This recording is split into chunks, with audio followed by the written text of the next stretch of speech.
श्री शिवाय नमस्तुभयम। दोस्तों, जैसा कि आप सभी लोग जानते हैं कि 19 नवंबर 2025 यानी बुधवार को पड़ रही है मार्गशीर्ष महीने की चतुर्दशी तिथि।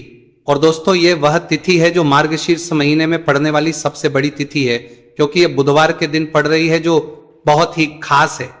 और दोस्तों, आप सभी लोग जानते हो, बुधवार चतुर्दशी तिथि का अगर सबसे बड़ा कोई उपाय है तो वह 5 गेहूं के दाने वाला उपाय है। तो दोस्तों, इस बुधवार चतुर्दशी तिथि के दिन आप लोगों को इस वाले उपाय को जरूर करना है। बहुत सारे लोग होंगे जिन लोगों ने इस उपाय को न किया हो, मतलब पूरा साल निकल गया, उन्होंने किसी भी दिन इस 5 गेहूं के दाने वाला उपाय को न किया हो। पर दोस्तों, आपके पास एक आखिरी मौका बचा हुआ है, जो कि 19 नवंबर बुधवार चतुर्दशी तिथि के दिन है। तो इस दिन आप लोगों को इस वाले उपाय को जरूर कर लेना है। भले ही आपने पूरे साल भर इस उपाय को किया हो, पर अगर आपने इस मार्गशीर्ष महीने के बुधवार चतुर्दशी तिथि के दिन अगर इस वाले उपाय को कर लिया, तो आपको इस उपाय को करने का वो फल मिलेगा जिसकी आपने कभी कल्पना भी नहीं करी होगी। इसीलिए आप लोग इस वाले उपाय को एक बार जरूर कर लेना, ताकि आप लोगों के हाथ से यह मौका ना जा सके और आपको इस उपाय को करने का फल मिल सके। दोस्तों, ये उपाय पंडित जी ने अपनी अभी की ही शिव महापुराण की कथा में बताया है, जिस उपाय को आज हम आपको बहुत अच्छे से समझाने वाले हैं। इस वीडियो को देखने के बाद इस उपाय को समझने के लिए आपको कोई और वीडियो को देखने की जरूरत नहीं पड़ेगी। तो चलिए दोस्तों, उपाय को शुरू करते हैं। देखिए, यह इस मार्गशीर्ष महीने के बुधवार चतुर्दशी तिथि के दिन यह इतना खास होता है, इतना महत्वपूर्ण होता है। देखा गया है, कभी कभी बड़े बड़े पूजा पाठ अनुष्ठान से जो मनोकामना पूर्ण नहीं होते, वह मार्गशीर्ष महीने के बुधवार चतुर्दशी तिथि के दिन एक छोटे से उपाय करने से ही आपकी मनोकामना पूर्ण हो जाती है।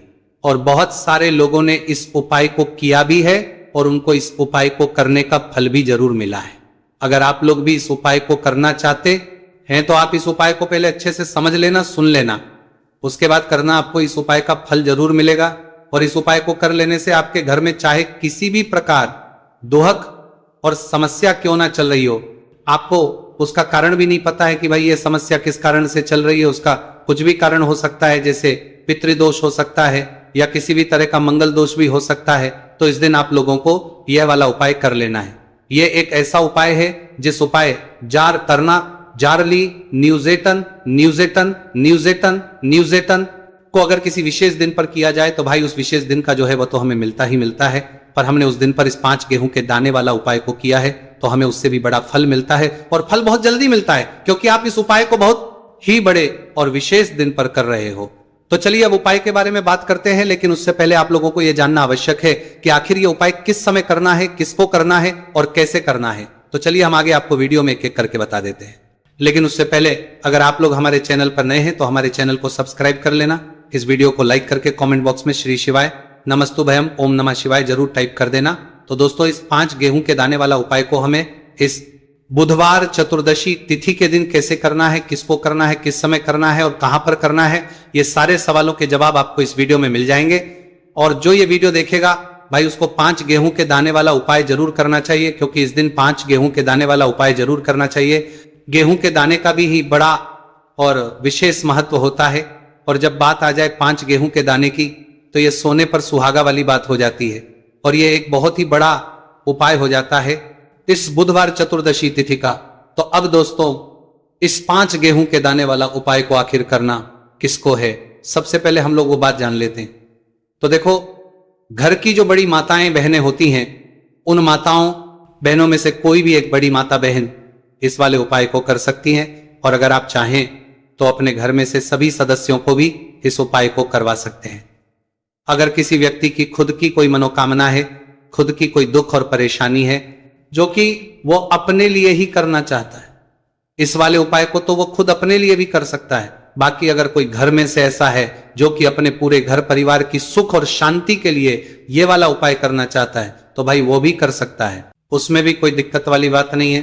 कहने का मतलब यह कि इस उपाय को हर एक सदस्य भी कर सकता है, और पूरे घर परिवार के सदस्य के लिए घर की बड़ी माताओं बहनों में से कोई एक माता बहन भी कर सकती है।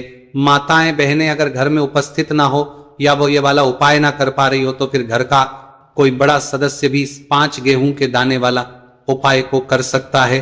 चाहे फिर वह पुरुष ही क्यों ना हो, उसमें कोई भी दिक्कत वाली बात नहीं है। उसके बाद में दोस्तों जो अगला प्रश्न निकल कर आता है वो ये इस उपाय को लेकर के, आखिर इस उपाय को हमें किस समय करना है, सुबह के समय करना है कि शाम के समय करना है। तो देखो इस वाले उपाय को आप लोग सुबह के समय भी कर सकते हो और शाम के समय प्रदोष काल में भी कर सकते हो।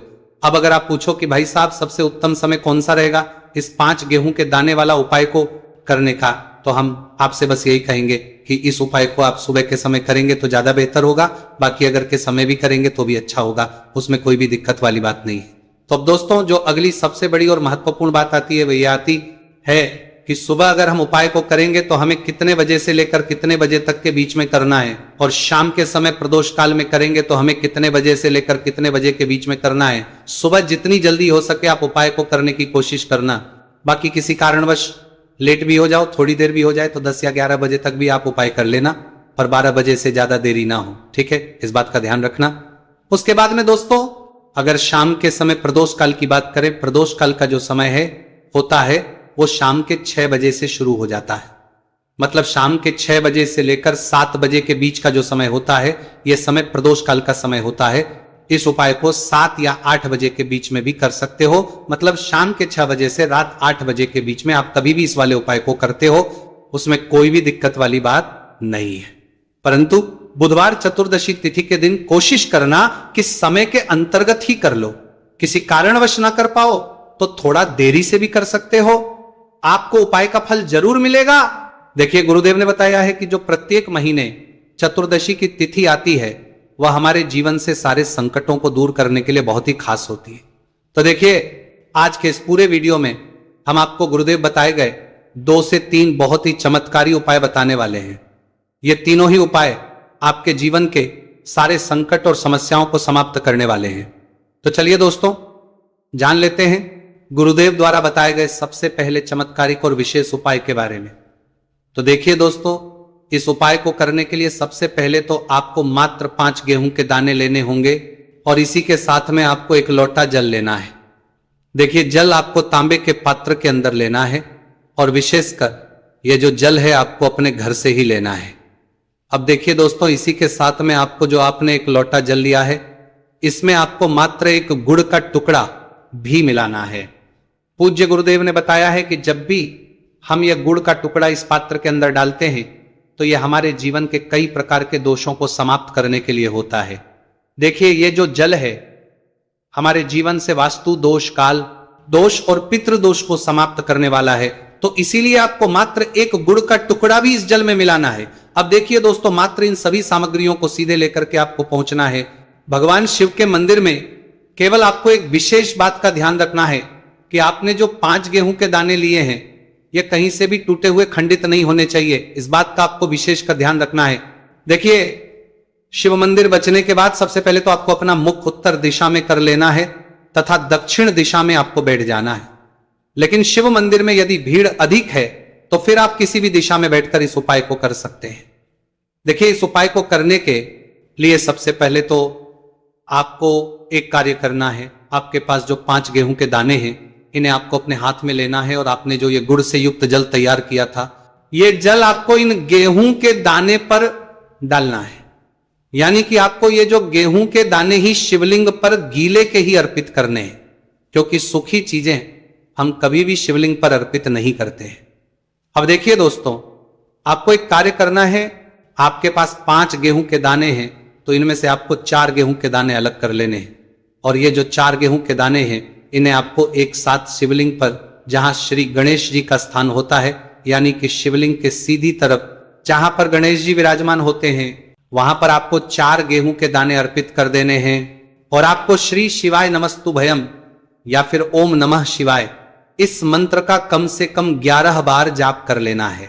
देखिए आपको 4 गेहूं के दाने शिवलिंग के सीधी तरफ अर्पित कर देने हैं।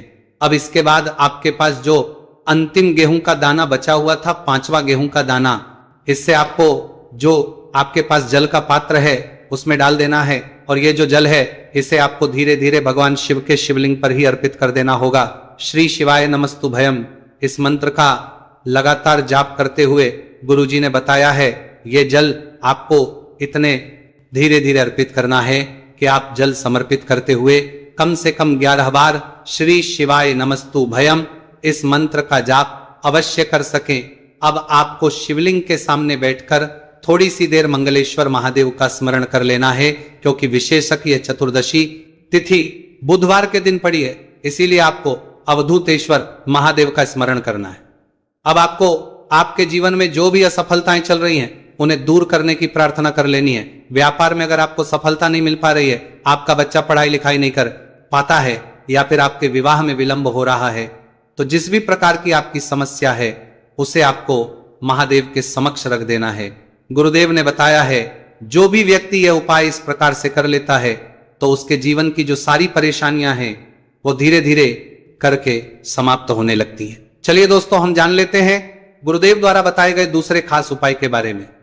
देखिए, ये जो उपाय है आपके जीवन में चल रही कर्ज की समस्या को समाप्त करने के लिए है। देखिए, पूज्य गुरुदेव कहते हैं कि कई बार हम कर्ज तो लेते हैं, लेकिन उससे उतारते समय हमें कई प्रकार की कठिनाइयों का सामना करना पड़ता है, और जब हमारा ये कर्ज नहीं उतरता है तो हमारे दिमाग में केवल एक ही बात रहती है कि एक बार है कर्ज उतर जाए, उसके बाद में जीवन में कभी भी कर्ज नहीं लूंगा। तो विशेष कर्ज से जुड़ी हुई समस्या को समाप्त करने के लिए आपको यह चमत्कारी उपाय करना है। देखिए, इस उपाय को करने के लिए सबसे पहले तो आपको मात्र 1 लोटा शुद्ध जल लेना हो, तांबे के पात्र के अंदर अपने ही घर से। इसी के साथ में आपको मात्र एक गुड़ का टुकड़ा भी लेना होगा। गुड़ का टुकड़ा आपको मात्र छोटा सा ही लेना, और सबसे आखिर में आपको मात्र मसूर की दाल लेनी होगी।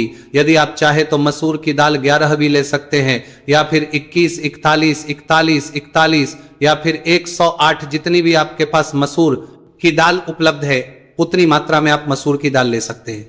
अब मात्र ये जो तीनों ही सामग्रियां हैं इन्हें सीधे लेकर के आपको पहुंचना है भगवान शिव के मंदिर में। पूज्य गुरुदेव ने बताया है कि ये उपाय चाहे तो शाम के समय में भी कर सकते हैं। शाम को प्रदोष काल के समय में यदि आप ये उपाय करते हैं तो आपके लिए सर्वोत्तम होता है। प्रदोष काल के समय यदि आप ये उपाय नहीं कर सकते हैं तो फिर आप ये उपाय सुबह से लेकर के शाम तक किसी भी समय में कर सकते हैं। देखिए, मंदिर पहुंचने के बाद सबसे पहले तो आपके पास जो गुड़ का टुकड़ा है इसे आपको उस जल के पात्र के अंदर डाल लेना है, और ये जो जल है इसे आपको भगवान शिव की शिवलिंग पर धीरे अर्पित कर देना है। श्री शिवाय नमस्तु भयम इस मंत्र का लगातार जाप करते हुए और तुमरुकेश्वर महादेव का स्मरण करते हुए। अब देखिए, आप जो मसूर की दाल लेकर के गए थे इन्हें आपको एक एक करके शिवलिंग पर अर्पित करना है। आपको एक मसूर की दाल शिवलिंग पर अर्पित करनी है, फिर आपको आर्यन मुक्तेश्वर महादेव का स्मरण करना है, फिर दूसरी मसूर की दाल आपको शिवलिंग पर अर्पित करनी है, फिर आपको आर मुक्तेश्वर महादेव का करना है। गुरुजी ने बताया है कि चाहे आप 11, 20, 51 जितनी भी आप मसूर की दाल लेकर के आए हैं उतनी ही बार आपको आर्यन मुक्तेश्वर महादेव का स्मरण करना है, और एक एक मसूर की दाल आपको शिवलिंग पर अर्पित कर देनी है। पूज्य गुरुदेव ने बताया है कि जो भी व्यक्ति लगातार 5 बुधवार इस उपाय को कर लेता है तो गुरुजी ने बताया है कि इस उपाय को करने के बाद हमारे जीवन में धन प्राप्ति के रास्ते कहीं ना से खुल ही जाते हैं। तो इस प्रकार से आप कर्ज मुक्ति के लिए दूसरा उपाय कर सकते हैं। अब दोस्तों, हम जानते हैं तीसरे विशेष और चमत्कारिक उपाय के बारे में। देखिए, यह उपाय विशेषकर ऐसे लोगों को करना है जिनके शरीर में कोई भी रोग हो गया है, कोई भारी बीमारी हो गई, या फिर जिनके बिजनेस में व्यापार में बढ़ोतरी नहीं हो पा रही, लगातार उनका व्यापार ठप होते जा रहा है, या फिर उन्हें अपने नौकरी में पदोन्नति नहीं प्राप्त हो पा रही है, या फिर यदि जीवन में धन की प्राप्ति नहीं हो पा रही है, तो विशेषकर ऐसे लोगों को यह उपाय करना है। देखिए, इस उपाय को करने के लिए आपको मात्र 1 लोटा शुद्ध जल लेना होगा तांबे के पात्र के अंदर अपने घर से। अब देखिए, इसी के साथ में आपको मात्र 5 बेलपत्र लेनी है। देखिए, यदि आपको बेलपत्र प्राप्त नहीं हो पाती है तो आप शिवलिंग पर हुई बेलपत्र को पुनः शुद्ध जल से धो करके उनका उपयोग कर सकते हैं, लेकिन आपको ध्यान है कि जो बेलपत्र है वह कहीं से भी टूटे हुए खंडित नहीं होनी चाहिए। तो देखिए, आपको मात्र ये जो दोनों ही सामग्रियां हैं इन्हें लेकर के पहुंचना है भगवान शिव के मंदिर में। यह उपाय भी आप सुबह से लेकर के शाम तक किसी भी समय में कर सकते हैं।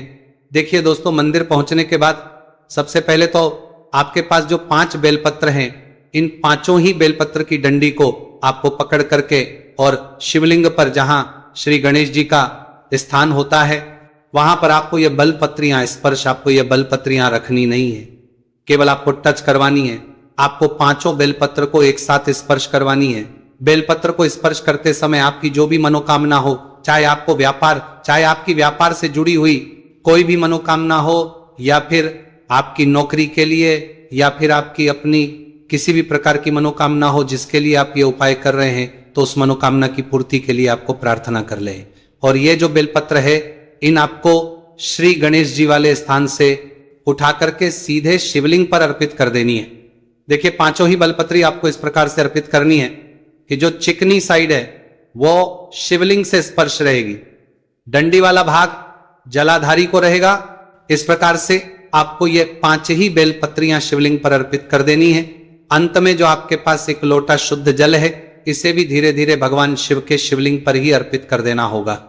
श्री शिवाय नमस्तु भयम, इस मंत्र का जाप करते हुए पूज्य गुरुदेव ने बताया है कि जो भी व्यक्ति बुधवार के दिन पड़ने वाली इस विशेष चतुर्दशी तिथि पर यदि उपाय कर लेता है, तो उसके जीवन की कोई ऐसी मनोकामना नहीं जिसे हमारे महादेव परिपूर्ण ना कर सके। तो इस प्रकार से आपको सुंदर सा उपाय भी करना है।